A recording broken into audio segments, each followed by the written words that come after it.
বাংলাদেশের মধ্যে এই মুহূর্তে সর্ববৃহৎ রাজনৈতিক দল হলো বিএনপি, ঠিক আছে? যদি আমি ভুল না বলে থাকি, ঠিক আছে? আওয়ামী লীগ ছিল, এখন বিএনপি, ঠিক আছে?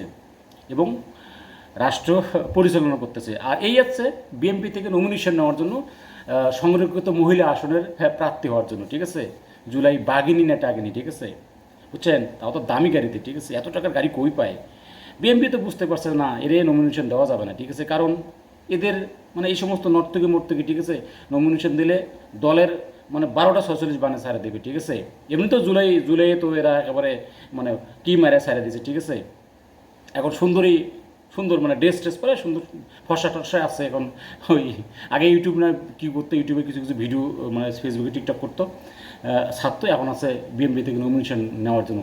আর বিএনপির বড় বড় যারা নেত্রী আপারা আছে, দীর্ঘদিন লড়াই সংগ্রাম করছে, ঠিক আছে, তারা মনে হয় যে তাদের কোনো অবদান নাই, মানে এদের অবদান, ঠিক আছে, মানে তেল মারতে আছে, ঠিক আছে? তো বিএনপিকে ধন্যবাদ যে এই সমস্ত নর্তকীদের একেবারে বাতিল করে দেওয়ার জন্য, ঠিক আছে? জাতীয় সংসদে যাওয়ার জন্য, নমিনেশন নেওয়ার জন্য আছে, চিন্তা করা যায়, ঠিক আছে? হ্যাঁ, মিনিমাম তো লজ্জা শরম থাকা উচিত এই সমস্ত মেয়েদের, ঠিক আছে?